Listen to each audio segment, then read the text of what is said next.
Dear students, today I will be teaching you Act 1, Scene 3. This scene takes place in Venice. There are two main characters in this scene, Bassanio and Shylock. Bassanio, as you have already read in Act 1, Scene 1, is a very dear friend of Antonio, and Shylock is a Jewish moneylender. This scene is in continuation with Act 1, Scene 1.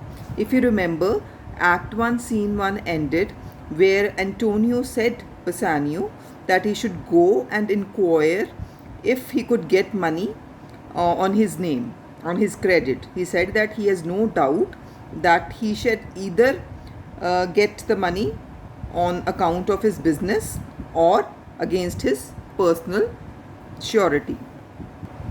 In this scene, we will be hearing a conversation, we will be reading a conversation between Shylock and Bassanio.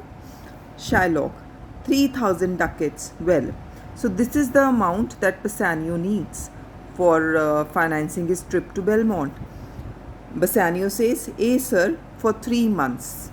Shylock, for 3 months. Well, so Shylock is every time repeating whatever Bassanio is saying. Bassanio, for the which, as I told you, Antonio shall be bond.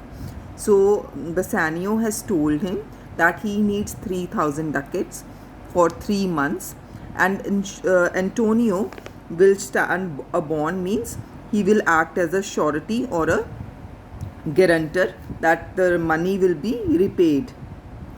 Shylock, Antonio shall become bond. Well, so he is again repeating whatever Bassanio is saying.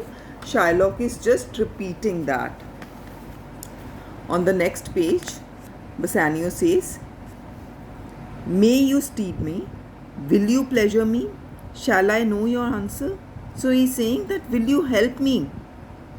And he wants to know the answer to his question which he has asked previously. He has asked that whether Shylock will lend him 3,000 ducats for 3 months, and Antonio shall be bond for that. Antonio will act as surety for that. So now he is asking Shylock, because Shylock is just repeating whatever Bassanio is saying. He is not answering to his questions. So he is asking a question that, will you help me, or will you lend me money? Shylock, 3,000 ducats for 3 months and Antonio bound. He is again repeating what Bassanio has said. He says 3,000 ducats for 3 months and Antonio bound.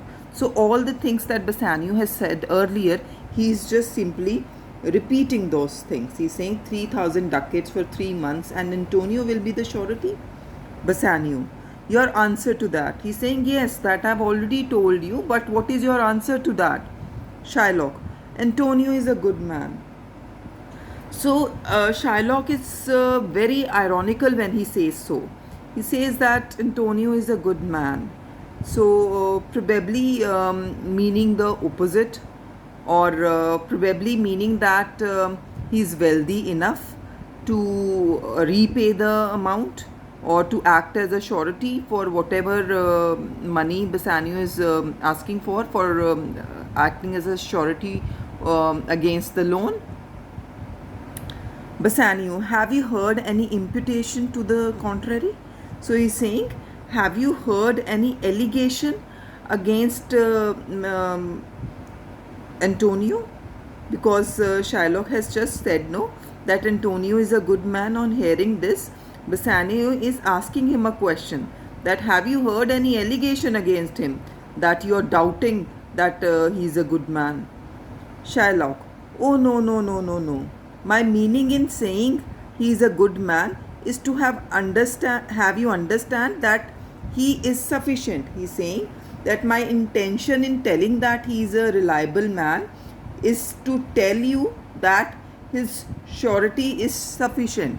So he says that is what I mean, that he can definitely act as a surety against the loan you are asking for. Yet his means are in supposition. He says, though his surety is sufficient, yet his resources are at risk. By this he means that all his merchandise ships that have gone to different directions are in risk. They could come across different dangers in sea, and he would not be able to repay the amount of loan. He hath an argosy bound to Tripolis. So saying he has one ship sailing for Tripolis, that is a place. Another to Indies. He says he has another ship in Indies. I understand moreover upon the Rialto, he hath a third at Mexico and fourth for England.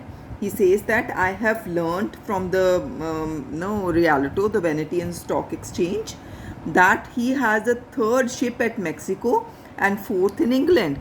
So he means that his ships are scattered in different directions. One, he says, is in Tripolis, other he says is in Indies, third one at Mexico and fourth one at England. And other ventured he hath squandered abroad. So he's saying his other business investments are also spread abroad. His other merchandise ships are also spread abroad.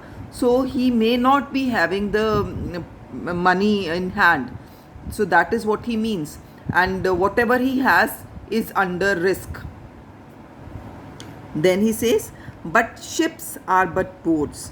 He's saying that ships are only wooden planks that could be easily destroyed by the dangers in the sea. That is what he means.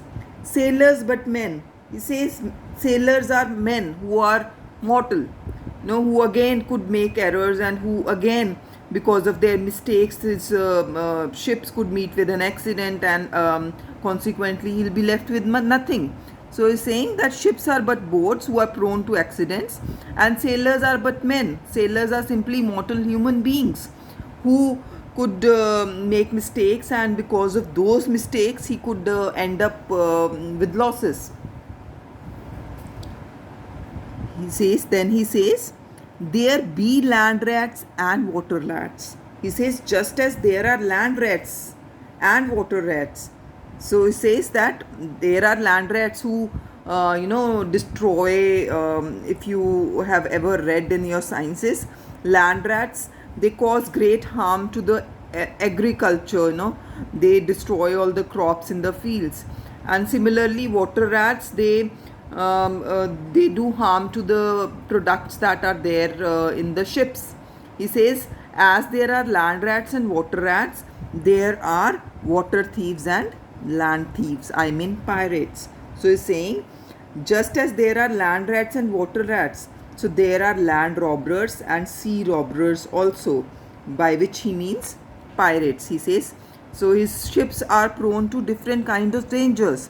What he talks of first is that his ships are just made of boards. So they are just made of wooden planks, and they could be easily destroyed. Then sailors are but men. That sailors are mortal human beings. They are mortal men, and they again could make errors, because of which Antonio could suffer from various losses. Then he says, just as there are land thieves, there are water thieves too. He means pirates who could loot his ships. Then he says, and then there is a peril of waters, winds and rocks. So what other dangers does Shylock talk about? He talks about other dangers that are seas, storms or rock, that is waters, winds or rocks.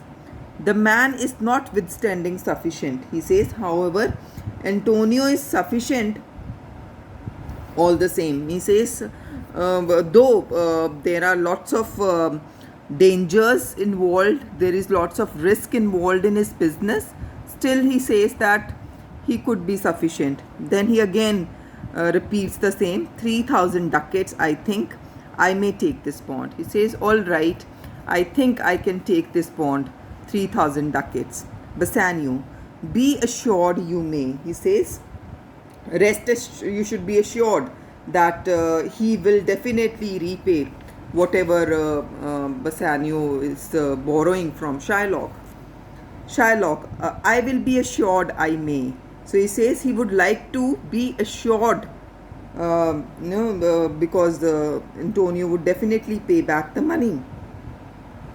And that I may be assured. He says that I would like to be assured, and in order to do that, in order to be assured, I will bethink me. He says, I will think over it. So I need to be assured that Antonio will pay back the money or not. And he says that in need to be more assured, I need to think again. May I speak with Antonio? He says that he wants to speak to Antonio